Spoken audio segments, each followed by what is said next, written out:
you. With all due respect, Honorable Marcoleta. Not really about the credibility, ma'am, but about the character of the witness. The character and the identity credibility of are the one and the witness. same. Yes, ma'am, if I may be allowed. And therefore, you are not allowed because character is credibility. Hindi po. Ma'am, Sinabi niya sa statement niyo, he's reacting to a For handwritten accuracy, that handwritten was never accepted in the Actually, I have in my me- point precisely, Madam Yes. Chair. I have in React me siya. Alam ko rin po yung handwritten. two copies of the I have the affidavit. floor, Madam Chair. One handwritten Can and we hear one first the Honorable typewritten. Pino? I have the floor, Madam Chair. Yes. Chair, I move to strike out from the record the remarks of Representative Marcoleta There is a pertaining to the motion to credibility strike of the out from the record pertaining to the statements pertaining to the credibility of the witness. Is there any second? Same has been seconded. Any objection? Hearing none, the motion is approved. Please strike out from the record all statements of the Honorable Marcoleta pertaining to the credibility of resource person Ramil Madriaga. Baka po walang matira doon, mama. Sana yung final lang kasi public records as to the background of the witness. Just So- information about the witness. If that pertains to the credibility of resource person Ramil Madriaga, I will have to prevent you. With all due respect, Honorable Marcoleta. Not really about the credibility, ma'am, but about the character of the witness. The character and the identity credibility of are the one and the witness. same. Yes, ma'am, if I may be allowed. And therefore, you are not allowed because character is credibility. Ma'am, if I may clarify, prior to this hearing, I saw reports that you said that the purpose of this hearing is to test the credibility of Mr. Madriaga, but now we are now denying At least The with objective of respect this to the hearing. contents of the affidavit. affidavit. So long as it is contained in the affidavit, then we are confined in the limitations of a clarificatory hearing. So ang manifestation, ma'am, should be confined only to the We can test the directive of the chair. credibility so long as it Okay, is ma'am. limited to the contents Okay, ma'am. of the affidavit. Then I will go to the second manifestation. Okay. This is also regarding the affidavit itself. Okay, you may proceed. Okay, ma'am. Thank you, ma'am. I have carefully reviewed the written testimony, and I am compelled as member of this House and as a representative of the Filipino people to formally place on the record observations that I believe this committee must confront before it receives, admits, or gives any weight to this document. The issues I will raise go not merely to credibility, but about the it is about the content of the affidavit itself. Number one, Madam Chair, I respectfully submit the following. Number one, the testimony is entirely uncorroborated and rests solely on the word of a detained criminal suspect. You are touching on the credibility again. Ma'am, but And this please, is about It has the been amply discussed, Honorable Marcoleta, that even suspects are presumed innocent. Hindi pa po convicted si Ramil Madriaga, and he is entitled to that presumption. So let us refrain from making reference to the fact that he is detained in going against the contents of the affidavit. ano lang po ang pwede kong sabihin, ma'am. Anything that is about Ang that is nangyayari kasi contained dito, in the affidavit. ang gusto lang pong mapakinggan dito kay kung ano lang naayon sa mga miyembro dito. Paano po yung mga You posisyon are- naman na nasa kabila? You're making mention about the fact that he is a detainee because of your intention to question his credibility. As you have said, Ma'am, you want if I may be tackle allowed his to finish the character. statement. Yes. The one I mentioned is just a title. I'm not even going to the body of my manifestation, ma'am.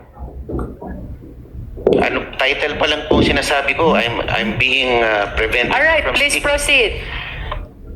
Thank you, Madam Chair. The written testimony makes sweeping and dramatic claims about alleged high-level private conversations between former President Rodrigo Duterte and others, including a purported agreement to use President Marcos merely as a political tool and unseat him by 2025, alleged plans to sabotage the administration of a sitting president, discussions about assassination by poisoning or other means, plans for a military coup and the siege of Malacanang Palace, and the witnesses' own alleged role in recruiting criminal syndicates, underworld gangs, and Mindanao mercenaries for a destabilization scheme. Madam Chairman, I ask this committee to carefully consider the following. Not a single one of these claims is supported by any document, any recording, any other named witness, or any contemporaneous written record of any kind. We are being asked to accept as evidence in a constitutional impeachment proceeding the bare and uncorroborated written recollections of a man Parliamentary inquiry, currently Madam Chair. detained for There's a kidnapping. parliamentary inquiry, for Honorable ransom. Marcoleta, if I may Parliamentary interrupt. inquiry, Madam Chair. Yes, what's the Madam parliamentary Chair, may I inquiry? know if member of this committee is allowed to make an observation? A manifestation, ma'am, is tantamount to an Honorable observation. Marcoleta, please allow the chair to answer. Non-members are allowed to manifest, but they cannot raise question, they cannot vote. Thank you, ma'am. If I may continue po. You may continue.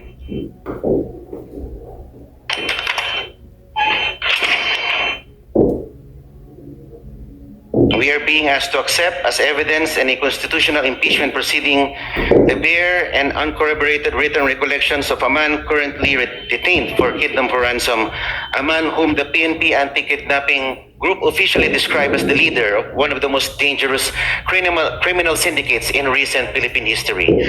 The standard of evidence in an ordinary criminal case already demands corroboration of testimony from interested or compromised witnesses. The standard in an impeachment proceeding, which carries the gravest of political and constitutional consequences, must demand no less and arguably demands far more.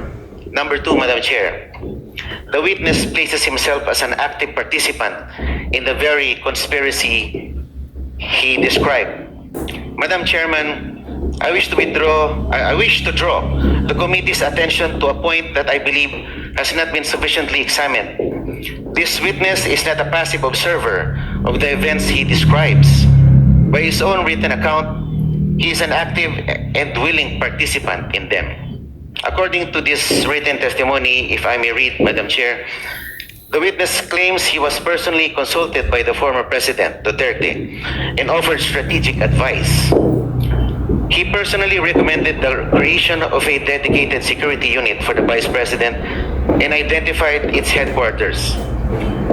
He claims he was given specific assignments to recruit civil groups, school clubs, fraternities, underworld criminal gangs, and syndicates as part of an alleged plan to destabilize the government. He describes having knowledge of and apparent proximity to discussions about assassinations, coups, and the assault of the presidential palace. Madam Chair, if we take this testimony at face value, then the man sitting before this committee is not merely a witness. He is, by his own admission, a co-conspirator in a criminal enterprise of the highest order. He is a man who claims to have knowingly participated in plots that, if true, would constitute rebellion, sedition, and conspiracy to commit murder among the gravest crimes under Philippine law. This raises a question that this committee cannot in good conscience ignore. Why is this self-confessed co-conspirator being presented here as a credible witness rather than being investigated and prosecuted for the crimes he himself admits to participating in? And more importantly, has this witness been offered any form of immunity, protection, or accommodation in exchange for this testimony? If so, this committee and the Filipino people have an absolute right to know. Ramil Madriaga stated earlier that his giving testimony to this committee is not The nature of the claims demands an extraordinary standard of proof.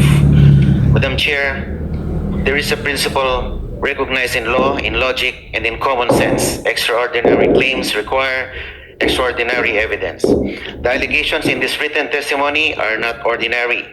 They include a sitting president being orchestrated as a puppet to be discarded on a predetermined schedule, presidential assassination by poisoning as a contingency plan, a coordinated military coup involving active and retired AFP and PNP officers, the planned siege and assault of Malacanang Palace by hard militants and mercenaries, and the recruitment of underworld criminal networks to trigger civil unrest.